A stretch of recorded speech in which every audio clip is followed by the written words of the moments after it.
بسم الله الرحمن الرحيم وبه نستعين وصلى الله على نبينا محمد وعلى آله وصحبه أجمعين ومن تبعهم بإحسان إلى يوم الدين وبعد. قال الله تبارك وتعالى: ألف لام ميم ذلك الكتاب لا ريب فيه هدى للمتقين الذين يؤمنون بالغيب ويقيمون الصلاة ومما رزقناهم ينفقون. وعن عبد الرحمن بن يزيد قال: كنا عند عبد الله بن مسعود جلوسا فذكرنا أصحاب النبي صلى الله عليه وسلم وما سبقوا به. فقال عبد الله: إن أمر محمد صلى الله عليه وسلم كان بينا لمن رآه والذي لا إله غيره ما آمن أحد قط إيمانا أفضل من إيمان بغير. ثم قرأ: ألف لام ميم ذلك الكتاب لا ريب فيه هدى للمتقين الذين يؤمنون بالغيب إلى قوله المفلحون. رواہ احمد. تمام قسموں کی تعریفات اللہ رب العالمین وحدہ لا شریک کے لائق زیبا ہے، جو ساری کائنات کا تنہا خالق و مالک ہے، اور بے شمار درود و سلام ہو اللہ کے آخری نبی جناب کریم محمد رسول اللہ صلی اللہ علیہ وسلم کی ذات مقدسہ پر. محترم سامعین، عزیز ماں اور بہنوں، خطبہ مسنونہ کے فوراً بعد سورہ بقرہ کی ابتدائی آیت میں نے آپ لوگوں کے سامنے تلاوت کی، اور اسی سے جڑی ہوئی اور منسلک ایک روایت آپ لوگوں کے سامنے بطور تفسیر کے نقل کی ہے. یہاں آج جس موضوع کے تحت کچھ باتیں میں آپ لوگوں کے سامنے رکھنے کی کوشش کروں گا وہ ہے غیب پر ایمان. یہ ہمارے ایمانیات کا رکن ہے، حصہ ہے، اور سورہ بقرہ کے ابتدا میں ہی اللہ نے بیان کیا الذین یؤمنون بالغیب. متقی لوگوں کے بارے میں اللہ سب سے پہلی صفت بیان کر رہا ہے. متقیوں کی 5 اہم صفات کا تذکرہ سورہ بقرہ میں کیا گیا، اور اس میں سب سے پہلی صفت یہ بیان کی گئی الذین یؤمنون بالغیب، جو غیب پر ایمان رکھتے ہیں. قرآن نے یہاں پر یہ نہیں کہا جو غیب کو جانتے ہیں، بلکہ کہا اس کے پر ایمان رکھتے ہیں، یقین رکھتے ہیں. غیب سوائے اللہ کے کوئی نہیں جانتا، جیسا کہ قرآن مجید کے کئی مقامات کے پر اس کی تشریح کی بھی گئی ہے، وضاحت کر دی گئی ہے کہ غیب کا علم سوائے اللہ رب العالمین کے کسی کو نہیں. غیبیات میں بہت ساری چیزیں ہیں. یہاں ہم جس موضوع کے پر بات کر رہے ہیں، پہلے غیب کیا ہے اس چیز کو جاننا ضروری ہے. غیب سے مراد ہر وہ چیز ہے جس کا علم ہم سے ماضی، حاضر اور مستقبل کے تمام زمانوں میں اور ہر جگہ ہم سے غائب ہو. ماضی ہو، حاضر جو چل رہا ہے، مستقبل جو کہ آنے والا کل ہوتا ہے. تو ان تمام زمانوں میں ہر وہ چیز جو ہمارے علم کے دائرے میں نہیں ہے وہ غیب ہے. وہ ذات یا صفات محسوسات میں سے ہو یا غیر محسوسات میں سے. ذات، صفات، اللہ تبارک و تعالیٰ کی ذات اور اس کی صفات یہ ہمارے لیے غیب ہے. مکمل طور پر اللہ تبارک و تعالیٰ ہمارے لیے غیب ہے، اس لیے کہ ہم اللہ تبارک و تعالیٰ کو نہ تو اپنی نگاہوں سے دیکھا ہے، کسی نے نہیں دیکھا. علاوہ اللہ تبارک و تعالیٰ کی صفات جو کر رہا ہے، کس طریقے سے کرتا ہے، کوئی نہیں جانتا سوائے رب العالمین کے. اسی لیے اللہ نے کہا وَمَا يَعْلَمُ الْغَيْبَ إِلَّا اللَّهُ، غیب صرف اللہ ہی جانتا ہے. تو محسوسات میں سے ہو یا غیر محسوسات میں سے، یعنی محسوسات ہم کن چیزوں کو محسوس کرتے ہیں؟ آنکھوں سے دیکھنے کے بعد، ہاتھوں سے پکڑ لینے کے بعد، کانوں سے سننے کے بعد، یا کسی چیز کو چھونے کے بعد، جو ہمارے محسوسات خمسہ ہیں کہ ان چیزوں کے ذریعے سے ہم کسی چیز کے بارے میں کچھ پتہ لگاتے ہیں، ادراک ہوتا ہے، علم حاصل ہوتا ہے. تو چاہے وہ محسوسات میں سے ہو یا محسوسات میں سے نہ ہو، سب کے سب علم غیب سے ہے. اور یہ بھی ایمان بالغیب میں سے ہی ہے کہ اللہ تعالیٰ اس کے فرشتے، آسمانی کتاب، رسول، قیامت، جنت و دوزخ، مرنے کے بعد دوسری زندگی کے لیے اٹھایا جانا، یہ سب کے سب غیب میں آتا ہے۔ اللہ تبارک و تعالی غیب ہے، اللہ کے فرشتے غیب ہیں، یہاں تک کہ آپ صلی اللہ علیہ وسلم نے بیان کیا کہ اللہ نے ہر انسان کے ساتھ 2 فرشتے رکھے ہیں، کرامن کاتبین، جو ہماری زندگی کے تمام ریکارڈ کو جمع کر رہے ہیں۔ یعلمون ما تفعلون، وہ ہمارے ہر کام کے بارے میں علم رکھتے ہیں، کوئی چیز ان کے علم کے دائرے کے باہر نہیں ہوتی ہے۔ جب سے انسان پیدا ہوتا ہے تب سے اچھائیاں برائیاں سب اس کی ریکارڈ کر رہے ہیں۔ اللہ نے ایک کام دے دیا، وہ انسان کے مرتے دم تک وہ کام کرتے رہتے ہیں۔ فرشتوں کا جہان اتنا بڑا ہے، اس کے بارے میں ہم سوچ نہیں سکتے۔ ہر چیز کے لیے اللہ نے فرشتے مقرر کیے، بارش کے لیے، موت کے لیے، زندگی کے لیے، یہاں تک کہ رحم مادر کے پر بھی۔ اور وہ فرشتہ ہر 40 دن کے بعد رپورٹ دیتا ہے اور اللہ سے اس کے بارے میں سوال کرتا ہے، یہاں تک کہ وہ 4 مہینے کا بچہ ماں کے پیٹ میں ہوتا ہے تو پھر اس کے بارے میں لکھ دیا جاتا ہے کہ یہ نیک ہوگا، بدبخت ہوگا، زندگی کتنی ہوگی، سب وہاں لکھ دیا جاتا ہے، یہاں تک کہ رزق کتنا پائے گا وہ بھی لکھ دیا جاتا ہے۔ اور یہ چیز اس کے ساتھ اس کی تقدیر کو ڈال دیا جاتا ہے، اور پھر اس کے بعد اس کے اندر روح پھونکی جاتی ہے اور وہ 4 مہینے کے بعد اپنی ماں کے پیٹ میں زندہ ہو جاتا ہے۔ اسی بنیاد کے پر حضرت امام احمد بن حنبل رحمہ اللہ کہتے ہیں کہ اگر 4 مہینے کے بعد بچہ ساقط ہوتا ہے، یعنی حمل ساقط ہو جاتا ہے، تو اس کے پر نماز جنازہ پڑھی جائے گی، اس لیے کہ اس میں روح پھونکی جا چکی تھی، اس کے پر نماز جنازہ پڑھی جا سکتی ہے۔ تو ہر چیز کے لیے اللہ نے فرشتے رکھے ہیں، کائنات کی ساری تدبیریں فرشتے کر رہے ہیں اللہ کے حکم سے۔ لیکن اب یہاں ایک بات اور بھی ہے فرشتوں کے تعلق سے، جیسا کہ ہم دیکھتے ہیں کہ دیگر مذاہب کے اندر، یہاں تک کہ یہود ہے، نصارہ ہے، ہندو مت ہے، ان لوگوں کے ہاں پر بھی فرشتوں کے بارے میں ایمان موجود ہے، وہ مانتے ہیں، عقیدہ موجود ہے، لیکن ان کے اور ہمارے عقیدے کے درمیان کافی فرق ہے۔ بلکہ یہودیوں نے حضرت جبرائیل علیہ السلام سے دشمنی اختیار کی، جیسا کہ سورہ بقرہ میں اللہ تبارک و تعالیٰ نے ارشاد فرمایا، جب آپ صلی اللہ علیہ وسلم نے انہیں خبر دی کہ میرے اوپر وہی ناموس اکبر فرشتہ اللہ کی وحی، اللہ کا پیغام لے کر آیا ہے جو حضرت موسیٰ علیہ السلام کے پر آیا تھا، اس کے باوجود بھی ان لوگوں نے حضرت جبرائیل علیہ السلام سے دشمنی کا اظہار کیا، تو اللہ نے کہا قُلْ مَنْ كَانَ عَدُوًّا لِجِبْرِيلَ، کہ جو بھی جبرائیل علیہ السلام کا دشمن ہے، اللہ بھی اس کا دشمن ہے، فرشتے بھی اس کے دشمن ہیں۔ یہ نہیں کہ ایک اکیلے فرشتے کی دشمنی کی وجہ سے اسے ہی ٹارگٹ کیا جائے، ایک کا انکار لازمی طور کے پر تمام کا انکار ہے۔ تو یہ فرشتے ہیں، یہاں تک کہ آپ صلی اللہ علیہ وسلم جب معراج میں گئے تو سید کعبۃ اللہ کے آسمان کے پر فرشتوں کا بھی ایک کعبہ ہے جسے بیت معمور کہا جاتا ہے۔ اللہ نے سورہ طور کے اندر جس کی قسم کھائی، والبیت المعمور، معمور آباد گھر، تو یہ فرشتوں سے آباد رہتا ہے۔ آپ صلی اللہ علیہ وسلم نے کہا کہ اللہ اس میں روزانہ 70,000 فرشتوں کو داخل ہونے کی اجازت دیتا ہے، اور قیامت تک دوبارہ ان لوگوں کی باری نہیں آتی۔ تو اتنی بڑی تعداد میں اللہ نے فرشتوں کو پیدا کیا ہے، ایک مرتبہ 70,000 داخل ہوتے ہیں اور قیامت تک ان لوگوں کی باری نہیں آتی ہے۔ کوئی چپا ایسا نہیں ہے جہاں پر اللہ کے فرشتے تعینات ہو کر اللہ کی حمد و ثنا نہ بیان کر رہے ہیں، یہ اللہ کی مخلوق ہے۔ آگے اللہ کے پر ایمان یہ غیب ہے، فرشتوں کے پر ایمان رکھنا یہ غیبیات میں ہے۔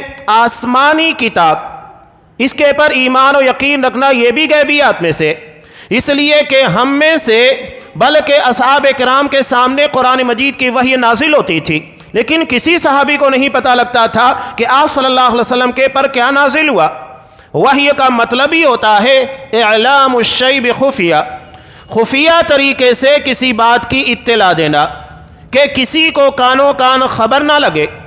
اصحاب کرام نبی کریم صلی اللہ علیہ وسلم کے پاس بیٹھے ہوتے تھے، آپ کے پر وحی نازل ہوتی، آپ کی کیفیت کو دیکھنے کے بعد انہیں اندازہ ہو جاتا کہ آپ کے پر وحی نازل ہو رہی ہے، لیکن کیا نازل ہوا یہ انہیں نہیں معلوم ہوتا تھا جب تک کہ آپ صلی اللہ علیہ وسلم انہیں نہ بتائے کہ میرے اوپر قرآن مجید کا کون سا حصہ نازل ہوا ہے۔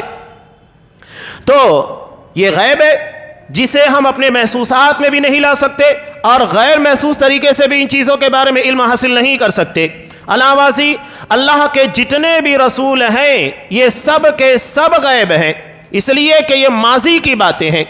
اصحاب کرام کے لیے محمد رسول اللہ صلی اللہ علیہ وسلم غیب نہیں تھے، لیکن آپ صلی اللہ علیہ وسلم کے پہلے جتنے بھی انبیاء اور رسول اللہ نے بھیجے ہیں یہ سب کے سب اصحاب کرام کے لیے غیب تھے، اور ہمارے لیے محمد رسول اللہ صلی اللہ علیہ وسلم بھی غیب ہے، اصحاب کرام بھی غیب ہے، تابعین تبع تابعین ہم سے پہلے کے جتنے ہیں سب غیب میں ہیں، اس لیے کہ ماضی کے بارے میں ہم نے کسی کو اپنے علم کے دائرے میں نہیں لایا، نہ ہم نے انہیں محسوسات کے دائرے میں لایا، یہ سب ہمارے لیے غیب ہیں۔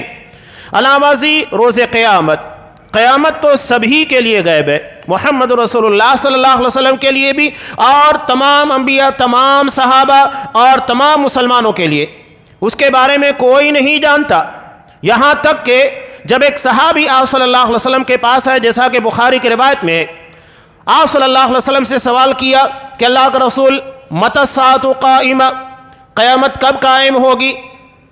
سوال ہوا، حالانکہ آج ہمارے درمیان بدعتیوں کا ایک ٹولہ ہے، بریلویوں کا، جو نبی کریم صلی اللہ علیہ وسلم کے بارے میں نعوذ باللہ دعویٰ کرتا ہے کہ آپ کو قیامت کے بارے میں بھی علم تھا، غیب کی ساری باتیں وہ آپ صلی اللہ علیہ وسلم کے علم کے دائرے میں تھی، کوئی چیز آپ صلی اللہ علیہ وسلم کے علم کے دائرے کے باہر نہیں۔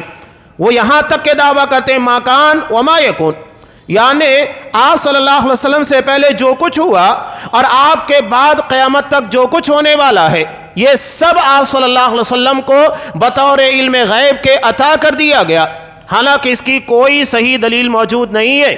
قرآن مجید میں تو آپ کی زبانی سورہ اعراف کے اخیر میں اللہ تبارک و تعالیٰ نے باقاعدہ اس بات کا اعتراف اور اعلان کروایا کہ وَلَوْ كُنْتُ أَعْلَمُ الْغَيْبِ لَاسْتَكْثَرْتُ مِنَ الْخَيْرِ وَمَا مَسَّنِيَ السُّوءُ، کہ اگر بالفرض میں غیب کو جانتا تو ساری اچھائیاں جمع کر لیتا اور مجھے کوئی برائی، کوئی تکلیف نہیں پہنچتی، لیکن آپ صلی اللہ علیہ وسلم کو غیب کا علم نہیں تھا، اتنا ہی جتنا اللہ تبارک و تعالیٰ آپ کو بتاتا تھا اتنا آپ کے علموں میں آتا تھا، اس سے زیادہ آپ نہیں جانتے۔ قرآن مجید نے بھی صاف کہا وَلَا يُظْهِرُ عَلَى غَيْبِهِ أَحَدًا، اللہ اپنے غیب کے علموں کے بارے میں اظہار اتنا ہی کرتا ہے جتنا اللہ چاہتا ہے اور رسولوں میں سے جسے پسند کرتا ہے، إِلَّا مَنِ ارْتَضَىٰ مِن رَّسُولٍ، جس رسول کا انتخاب کرتا ہے اللہ اس کے پر اپنے غیب کی کچھ باتوں کا اظہار کرتا ہے، مکمل نہیں، اس لیے کہ مکمل غیب کا علم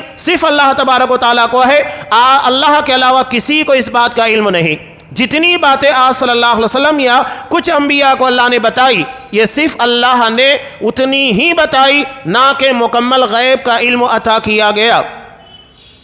تو قیامت یہ بھی غیب ہے اور اس کے بارے میں کوئی نہیں جانتا، یہاں تک کہ محمد رسول اللہ صلی اللہ علیہ وسلم بھی نہیں جانتے۔ میں اس بات کا کئی مرتبہ تذکرہ بھی کر چکا ہوں کہ قریب 15 سال پہلے دھولیے کے اندر انہی بریلویوں کا ایک اجتماع تھا، اور جیسے ہی آپ اجتماع گاہ میں انٹری کریں گے، داخلہ کرتے ہیں، تو وہاں پر سورہ لقمان کی آخر آیت کہ ان اللہ عندہ علم الساعۃ وینزل الغیث، جہاں پر اللہ نے قیامت، بارش اور ان ساری چیزوں کے بارے میں 5 امور غیب کا تذکرہ کیا، اللہ تبارک و تعالیٰ صاف کہہ رہا ہے کہ ان ساری چیزوں کا علم صرف اللہ کو ہے۔ اس آیت کو کوڈ کرنے کے بعد جبکہ اللہ واضح طور پر کہہ رہا ہے کہ صرف اللہ ہی ان چیزوں کا علم رکھتا ہے، اس آیت کے نیچے نعوذ باللہ اتنی بڑی جسارت کہ غیب کی یہ ساری چیزیں اے حبیب آپ سے پوشیدہ نہیں ہیں، آپ ان سب چیزوں کو جانتے ہیں، نعوذ باللہ۔ میں چشمدید گواہ ہوں اس چیز کا، کوئی انکار کیا کرے گا؟ اور یہ لوگ تو دھڑلے کے ساتھ باقاعدہ اس بات کا اعتراف کرتے ہیں کہ نعوذ باللہ محمد رسول اللہ صلی اللہ علیہ وسلم غیب کی ساری باتیں جانتے تھے. ما کان وما یکون، جو ہو چکا قیامت تک جو ہونے والا ہے سب اللہ کے رسول صلی اللہ علیہ وسلم کو علم عطا کر دیا گیا ہے. یہ ساری غیبیات آپ کے علموں میں ہے، جبکہ یہ چیز خلاف قرآن ہے، خلاف شریعت ہے. واضح طور کے پر قرآن نے اس بات کی نفی کی ہے. اس کے بعد بھی یہ دعویٰ یہ قرآن مجید کے خلاف جانا اور دھڑلے کے ساتھ اپنی بدعقیدگی کا اظہار کرنا ہے. جنت و دوزخ غیب ہے. ہاں، آپ صلی اللہ علیہ وسلم کے لیے چیز غیب نہیں تھی، اس لیے کہ معراج میں آپ صلی اللہ علیہ وسلم نے جنت کو بھی دیکھا، جہنم کو بھی دیکھا. لہذا یہ آپ صلی اللہ علیہ وسلم کے لیے غیب نہیں، لیکن ہمارے لیے اور آپ کے علاوہ جتنے صحابہ ہیں قیامت تک کے آنے والے مسلمان غیب رہیں گی. یہ غیب کب تک رہے گی؟ جب تک کہ قیامت نہیں آ جاتی. ہاں، قیامت کے آنے کے بعد تو جنت و جہنم ہر کسی کے لیے عیاں ہو جائے گی. جنتی جنت کو دیکھ لیں گے، اس میں چلے جائیں گے انشاءاللہ، اور جو اہل جہنم ہوں گے اللہ ہمیں محفوظ رکھے وہ اس میں چلے جائیں گے. اب وہ غیبیات میں سے رہے گی نہیں، ابھی تو غیبیات میں سے ہے. ہاں، مرنے کے بعد دوبارہ، مرنے کے بعد جو دوسری زندگی ہوتی ہے، برزخ کی زندگی کہیے، قیامت کی زندگی، یہ سب غیبیات میں ہے. اس کے بارے میں جو قرآن نے ہم کو بتا دیا ہے ہمیں اس کے پر ایمان رکھنا ہے. اچھی بری تقدیر یہ بھی غیبیات میں سے. تو قیامت کی ان نشانیوں کے پر ایمان لایا جائے اور ان واقعات پر بھی ایمان لایا جائے. یہ تو غیب کیا ہے ان چیزوں کے بارے میں بتایا جا رہا ہے. یہ امور غیبیات ہیں. ان کا سب سے بڑا فائدہ جو ہوتا ہے، قرآن مجید نے اس کے بارے میں جو کئی جگہ کے پر صراحت کی ہے، غیب کے پر ایمان رکھنے کا سب سے بڑا فائدہ کہ ہم غیب کے پر ایمان رکھتے ہیں. ایک مسلمان اور غیر مسلم کی زندگی آپ سامنے رکھیے، بالکل واضح ہو جائے گا. مسلمانوں کے اندر جتنی اچھائیاں خوبیاں ہیں یہ سب کے سب غیب کے پر ایمان رکھنے کا نتیجہ ہے. اگر آخرت کے پر، اللہ کے پر یہی وجہ ہے کہ آپ صلی اللہ علیہ وسلم نے جہاں اچھائیوں کا حکم دیا وہاں غیبیات کا تذکرہ کیا. کیا کہا؟ من کان یؤمن باللہ والیوم الآخر فلا یؤذی جارہ، کہ جو اللہ اور آخرت کے دن کے پر ایمان رکھتا ہے وہ اپنے پڑوسی کو تکلیف نہ پہنچائے. تو یہاں تکلیف نہیں پہنچانا ایک سماجی معاملہ، اور اسے محمد رسول اللہ صلی اللہ علیہ وسلم نے کس سے جوڑ دیا؟ اللہ اور آخرت کے دن کے پر ایمان سے. یعنی جس کا اللہ اور آخرت کے دن کے پر ایمان ہوگا، یعنی غیب پر ایمان ہوگا، وہ اپنے پڑوسی کے ساتھ بھلے طریقے سے پیش آئے گا. اور آپ نے یہ بھی کہا من کان یؤمن باللہ والیوم الآخر فلیقل خیرا او لیصمت، کہ جو اللہ اور آخرت کے دن کے پر ایمان رکھتا ہے اسے چاہیے کہ اچھی بات کہے ورنہ خاموش رہے. اور آپ نے یہ بھی کہا من کان یؤمن باللہ والیوم الآخر فلیکرم ضیفہ، جو اللہ اور آخرت کے دن کے پر ایمان رکھتا ہے اسے چاہیے کہ اپنے مہمان کی تکریم کرے، عزت کرے. ہر چیز کو آپ صلی اللہ علیہ وسلم نے ایمان بالغیب سے جوڑ دیا ہے. آپ اگر اصحاب کرام کی زندگی دیکھیں، یہ چیز اکثر آپ لوگوں کے سامنے آتی رہتی ہے کہ دو صحابی اپنے اختلاف، اپنے تنازع کو لے کر آئے. زمین کے پر تھا. آپ صلی اللہ علیہ وسلم نے کہا، بخاری اور ابو داؤد وغیرہ، مسند احمد، کئی جگہ پر پوری تفصیل کے ساتھ یہ روایت موجود ہے. آپ صلی اللہ علیہ وسلم نے کہا ہو سکتا ہے کہ تم میں کا کوئی شخص چرب زبان ہو اور وہ اپنی چرب زبانی کی وجہ سے فیصلہ اپنے حق میں کروا لے، حالانکہ فیصلہ اس کے حق میں نہیں ہونا چاہیے. تو اگر وہ اس طریقے سے میرے پاس فیصلہ منوا کر لے جا رہا ہے تو حقیقت میں وہ جہنم کی آگ کا ایک ٹکڑا لے کر جائے گا. دونوں صحابی نے کیا کہا؟ اللہ کے رسول، زمین ہماری نہیں ہے.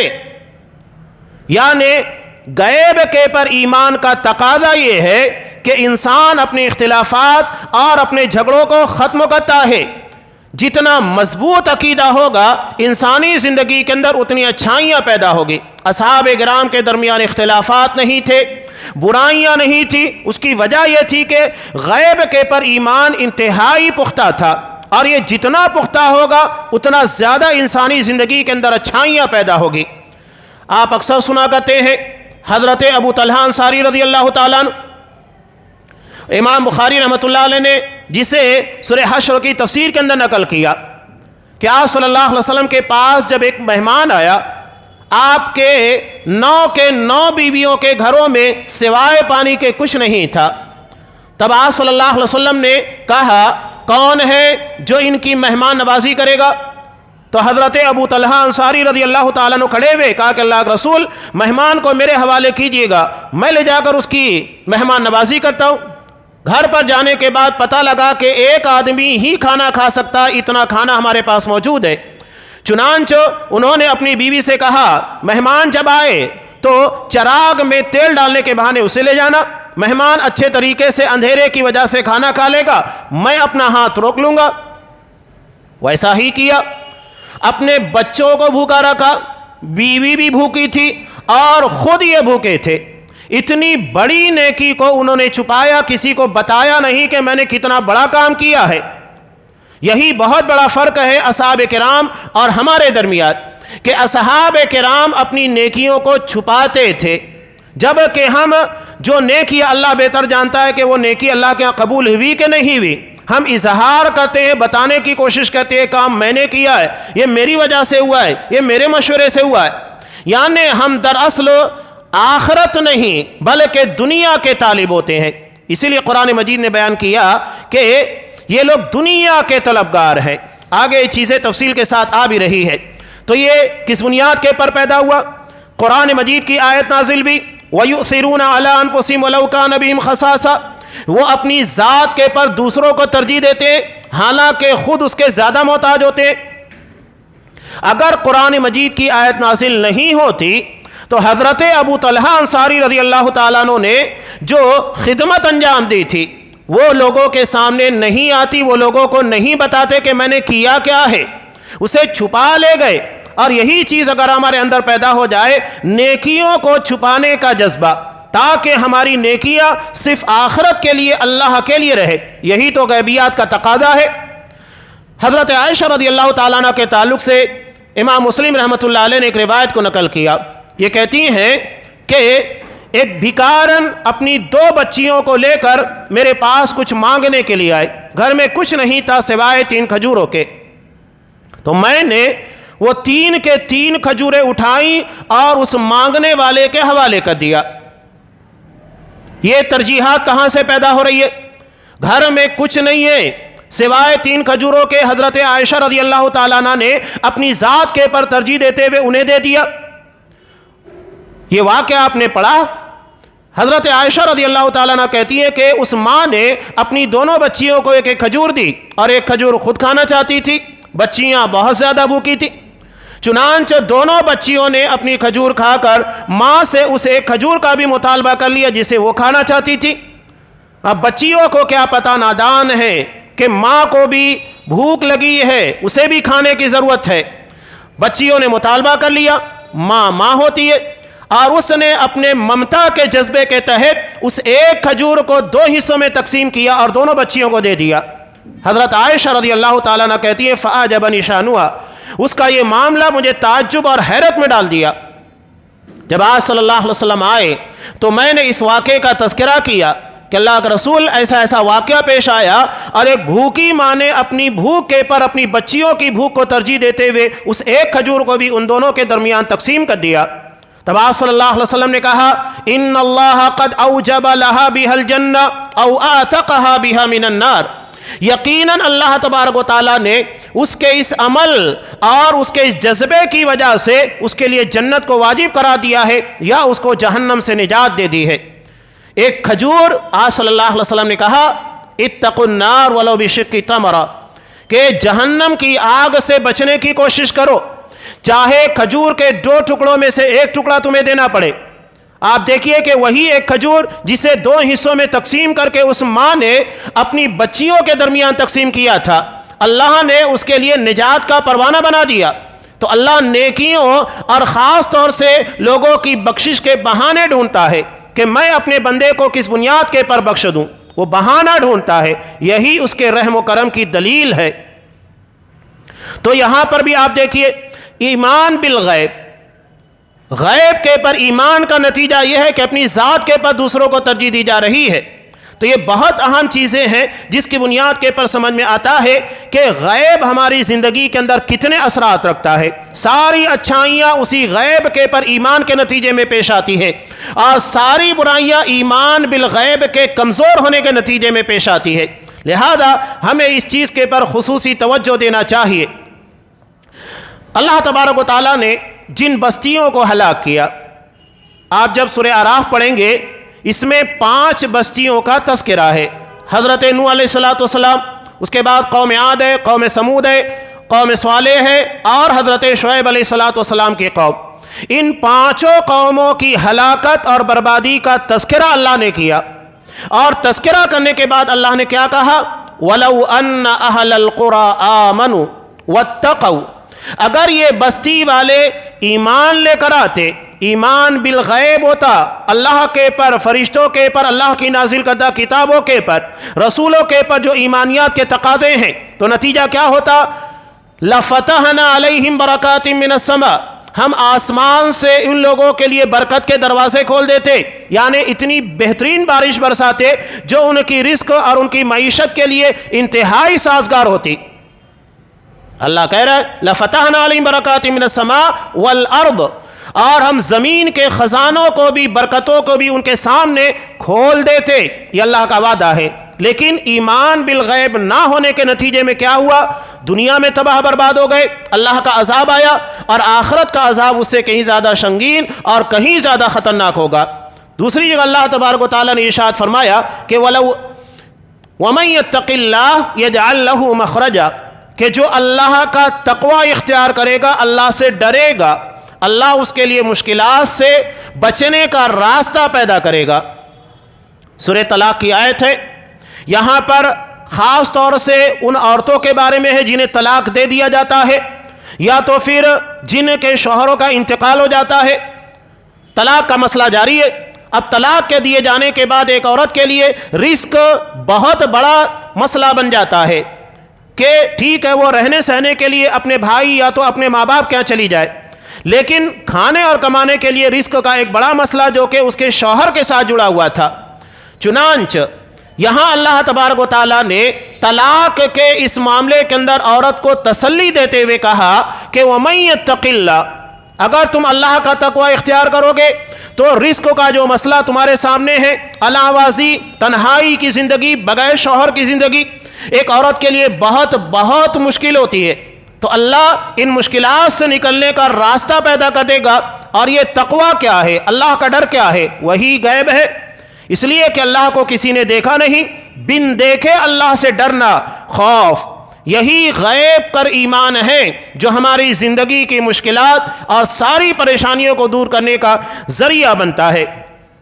تو اللہ تبارک و تعالیٰ نے غیب کے پر ایمان کا نتیجہ بیان کیا، اور یہ بھی کہا وَيَرْزُقُهُ مِنْ حَيْثُ لَا يَحْتَسِبُ، ایسی جگہ سے اللہ اسے رزق دے گا کہ جہاں اسے گمان نہیں ہوگا، اس کا تصور، اس کا خیال نہیں جائے گا۔ یہاں آیت کے تفسیر کے اندر جو چیز بیان کی گئی تھی کہ سورہ بقرہ کے ابتدا میں اللہ نے جو بیان کیا الذین یؤمنون بالغیب، جو غیب کے پر ایمان رکھتے ہیں، اس کی تفسیر میں جو آیت، جو حدیث یہاں پر نقل کی ہے مسند احمد کے حوالے سے، حضرت عبداللہ ابن مسعود رضی اللہ تعالیٰ عنہ ارشاد فرماتے ہیں کہ جب اس چیز کے بارے میں ان لوگوں کے سامنے تذکرہ کیا گیا،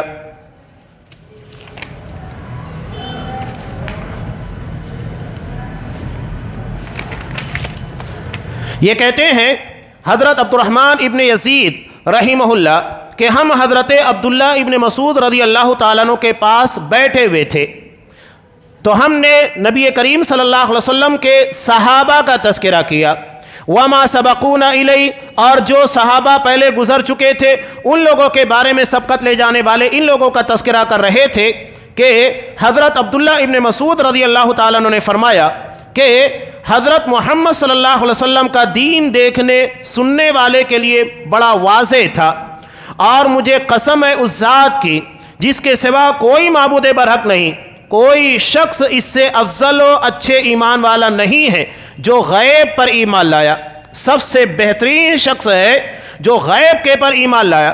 اور پھر انہوں نے قرآن مجید کی اسی آیت کو تلاوت کیا کہ الذین یؤمنون بالغیب ویقیمون الصلاۃ ومما رزقناہم ینفقون، کہ جو غیب پر ایمان رکھتے ہیں، نماز کو قائم کرتے ہیں، اور اللہ نے جو کچھ بھی انہیں عطا کیا ہے اس میں سے یہ خرچ کرتے ہیں۔ نبی کریم صلی اللہ علیہ وسلم نے کچھ لوگوں کے تعلق سے یہ بھی بیان کیا کہ صحابہ کرام کی ایک جماعت آپ صلی اللہ علیہ وسلم کی خدمت میں حاضر ہوئی، اور انہوں نے کہا کہ اللہ کے رسول، سب سے زیادہ اجر و ثواب کس قوم کو ملے گا؟ ہم آپ پر ایمان لائے ہیں اور ہم نے آپ کی اتباع اور پیروی بھی کی ہے۔ تو نبی کریم صلی اللہ علیہ وسلم نے فرمایا، مجھ پر ایمان لانے اور میری اتباع و پیروی کرنے سے تمہیں کیا چیزیں روکتی، جب کہ اللہ تعالیٰ کا رسول تمہارے درمیان موجود ہیں اور تمہارے سامنے آسمان سے وحی نازل ہوتی ہے؟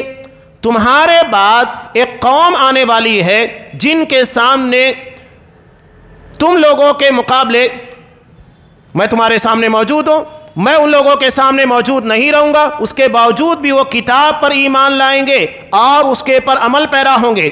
آج قرآن تم لوگوں کے سامنے نازل ہو رہا ہے، محمد صلی اللہ علیہ وسلم موجود ہے، جب کہ ان لوگوں کے سامنے نہ قرآن نازل ہو رہا ہوگا نہ تو آپ صلی اللہ علیہ وسلم موجود ہوں گے، اس کے باوجود وہ اللہ کے کلام پر، قرآن پر ایمان لائیں گے اور محمد صلی اللہ علیہ وسلم پر ایمان لائیں گے، اس کے پر عمل پیرا ہوں گے، تو وہ اجر و ثواب میں زیادہ ہوں گے۔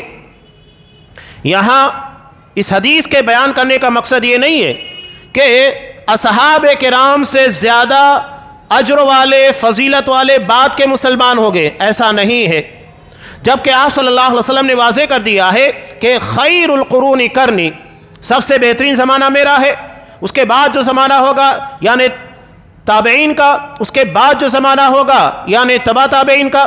یہاں آپ صلی اللہ علیہ وسلم نے جو فضیلت بیان کی ہے وہ غیب پر ایمان رکھنے کی وجہ سے، کہ غیب اس لیے کہ قرآن تم لوگوں کے سامنے نازل ہو رہا ہے، میں تمہارے سامنے موجود ہوں، بعد میں آنے والے لوگوں کے سامنے ایسا معاملہ پیش نہیں ہوگا، اس اعتبار سے وہ فضیلت والے ہوں گے کہ وہ غیب پر ایمان لانے والے اور مجھے بن دیکھے ماننے والے، میری اتباع کرنے والے ہوں گے، اس اعتبار سے صرف اتنی فضیلت ہے، اس کے علاوہ نہیں، ورنہ اصحاب کرام کی جو فضیلت ہے وہ اپنی جگہ کے پر مسلم ہے کہ آپ صلی اللہ علیہ وسلم اور انبیاء کے بعد آپ صلی اللہ علیہ وسلم کے صحابہ کو جو فضیلت حاصل ہے وہ کسی کو نہیں مل سکتی ہے۔ یہاں صرف ایک حصے کو بیان کیا جا رہا ہے اور وہ بھی غیب کی بنیاد کے پر، یعنی وہ لوگ میرے سامنے موجود نہیں ہیں، ان کے سامنے شریعت کا نزول نہیں ہو رہا ہے۔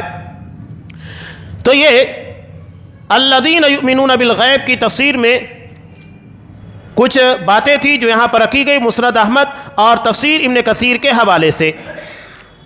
اب یہاں اخیر طور کے پر کہ ایمان بالغیب کے فوائد اور ثمرات کیا ہوتے ہیں، قرآن مجید نے اس کے بارے میں وضاحت کی کہ ایمان بالغیب کا سب سے بڑا فائدہ کیا ہوتا ہے کہ انسان دنیا نہیں بلکہ آخرت کا طالب بنتا ہے۔ اللہ نے جیسا کہ کہا کہ من کان یرید ثواب الدنیا فعند اللہ ثواب الدنیا والآخرہ، کہ اگر کوئی شخص دنیا کا طالب ہے، اسے دنیا میں ہی اپنی تمام نیکیوں اور اچھائیوں کا بدلہ ملنا چاہیے، تو اللہ کے پاس تو دنیا کا بھی اجر موجود ہے اور آخرت کا بھی۔ لیکن اگر کوئی شخص آخرت کا طلبگار ہوگا تو پھر اللہ تبارک و تعالیٰ کے ہاں اس کے اعتبار سے اجر ہوگا۔ اسی کو اللہ نے آگے بیان کیا، للذین احسنوا فی ہذہ الدنیا حسنہ، کہ وہ لوگ جنہوں نے دنیا میں اچھائیاں کی، ولدار الآخرۃ خیر، تو ان لوگوں کے لیے آخرت کا ٹھکانہ سب سے بہترین ہے۔ یہاں دنیا کی اچھائیوں کی بنیاد آخرت کو بتایا گیا ہے، یعنی وہ دنیا نہیں بلکہ آخرت کے طلبگار ہے۔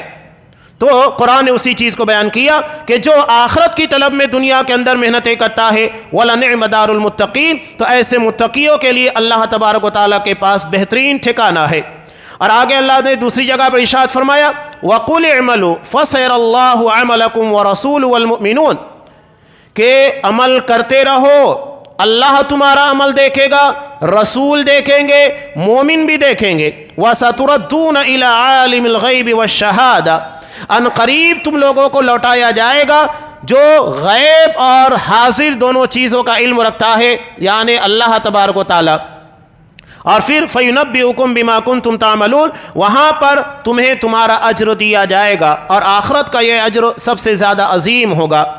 یہاں یہ بھی جان لیجئے کہ اگر کوئی شخص غیب کا انکار کرتا ہے، غیب کے انکار میں چاہے وہ اللہ تبارک و تعالیٰ کا انکار ہو، فرشتوں کا ہو، رسولوں کا ہو، یہاں تک کہ بعض لوگ عذاب قبر کا انکار کرتے ہیں جو غیبیات میں آتا ہے، کوئی بھی غیب کی چیز کا اگر انکار کیا جا رہا ہے کسی بھی معاملے کے اندر، قرآن نے جب یہ کہہ دیا کہ غیب کی ان تمام چیزوں کے پر ایمان رکھنا ہے، اور آپ صلی اللہ علیہ وسلم نے ایمان کے 6 ارکان بیان کر دیے جو کہ غیب کے اندر ہی ہیں، اللہ، فرشتے، رسول، کتاب، اور اس کے بعد تقدیر اچھی یا بری ہو، جنت و جہنم، یہ سب غیبیات میں شامل ہے۔ اب یہاں پر ایک بات اور بھی اہم ہے کہ جنت اور جہنم کے بارے میں علماء اہل سنت والجماعت کا عقیدہ ہے کہ الجنت والنار حق موجود، جنت جہنم حق ہے، ثابت ہے، موجود ہے۔ اس لیے کہ بعض لوگ کہتے ہیں کہ نہیں، نہ جنت موجود ہے نہ جہنم موجود ہے، بلکہ اللہ تبارک و تعالیٰ نے صرف لوگوں کو ایسے ہی تسلی دینے کے لیے، نیکی کی طرف رغبت دلانے کے لیے، اور کسی گناہ سے بچنے کے لیے ان چیزوں کے بارے میں خبردار کیا ہے، حالانکہ ایسا نہیں ہے۔ یہ علماء اہل سنت والجماعت کا عقیدہ ہے، اور آپ صلی اللہ علیہ وسلم نے جنت و جہنم کا مشاہدہ کیا جیسا کہ معراج میں چیز پیش آ چکی ہے، تو جنت اور جہنم موجود ہے۔ تو اگر کوئی اس کا انکار کرے، چاہے عذاب قبر کا انکار کرے یا تو جنت و جہنم کے بارے میں کہے کہ موجود نہیں ہے، بلکہ اللہ صرف اسے لوگوں کو ڈرانے یا تو خوشخبری دینے کے لیے رکھا ہے، یہ سب کے سب غیب کے انکار میں شامل ہوتا ہے۔ تو اگر کوئی غیب کا انکار کرے گا تو اللہ تبارک و تعالیٰ نے ان لوگوں کے بارے میں خبردار کر دیا کہ بل الذین لا یؤمنون بالآخرہ، جو آخرت کے پر ایمان نہیں رکھتے، آخرت بھی غیب ہے۔ اور یہ مشرکین مکہ کا بڑا المیہ تھا کہ وہ آخرت کے پر ایمان نہیں رکھتے تھے، چنانچہ اللہ کہہ رہا ہے کہ جو آخرت کے پر ایمان نہیں رکھتے فی العذاب والضلال البعید، یہ عذاب اور دور کی گمراہی میں ہوں گے، یعنی اس گمراہی سے نکل نہیں پائیں گے، بھٹکتے ہی رہ جائیں گے۔ نیز اللہ نے ارشاد فرمایا ان الذین یضلون عن سبیل اللہ، کہ جو لوگ اللہ کے راستے سے لوگوں کو گمراہ کرتے ہیں، خاص طور سے منکرین حدیث کا طبقہ کہیے، عقلانیین کا طبقہ کہیے، جو اپنی گمراہیاں لوگوں کے درمیان پھیلاتے ہیں اور اس کی بنیاد کے پر لوگوں کو غیبیات کے بارے میں طرح طرح کے اشکالات پیش کر کے گمراہ کرنے کی کوشش کرتے ہیں۔ حالانکہ اگر آپ غور کریں ٹیکنالوجی کے اس زمانے میں، آج سے 100 سال پہلے، 200 سال پہلے بہت ساری چیزیں جو آج موجود ہیں، اگر اس کے بارے میں بتا دیا جاتا تو کوئی اس کے پر ایمان اور یقین نہیں رکھتا کہ ایسا کچھ ہو سکتا ہے۔ چاہے آپ انٹرنیٹ کے بارے میں کہیں، موبائل کے بارے میں کہیں، جدید ٹیکنالوجی کے بارے میں، وہ نہیں مانتے، حالانکہ یہ سب اللہ کے علم میں ہے۔ تو جیسا کہ دنیا میں اگر ہم 1000 سال پہلے اور آج کے زمانے کے بارے میں دونوں چیزیں موازناتی طور کے پر پیش کریں تو سمجھ میں آئے گا کہ 1000 سال پہلے اور آج کے زمانے میں کسی بھی طرح سے کوئی مماثلت نہیں ہے۔ آج کا دور مکمل طریقے سے ٹیکنالوجی والا ہے، مشینری دور ہے، اور آج کے 100 سال کے بعد اگر اللہ نے دنیا کو رکھا ہے یا 200 سال کے بعد دنیا کتنی بدل جائے گی اور کتنا انسان ترقی کر لے گا، کچھ نہیں کہا جا سکتا ہے۔ تو جب دنیا میں ہی اتنا زیادہ تبدیلیاں ہو رہی ہیں جو ہماری عقل کے ماوراء ہے، تو آخرت اس سے کہیں زیادہ ایڈوانس ٹیکنالوجی والی زندگی ہوگی کہ جس کے بارے میں اللہ کے رسول صلی اللہ علیہ وسلم نے کہا کہ انسان صرف سوچے گا اور وہ چیز اس کے سامنے موجود ہو جائے گی۔ بتائیے کیا آج ہم یہ سمجھ سکتے ہیں؟ آج مثال کے طور پر ابھی آم کا سیزن نہیں ہے، تو کیا صرف ہمارے سوچنے کی وجہ سے آم ہمارے سامنے آ کر موجود ہو جائے؟ ایسا ہو سکتا ہے؟ نہیں ہو سکتا۔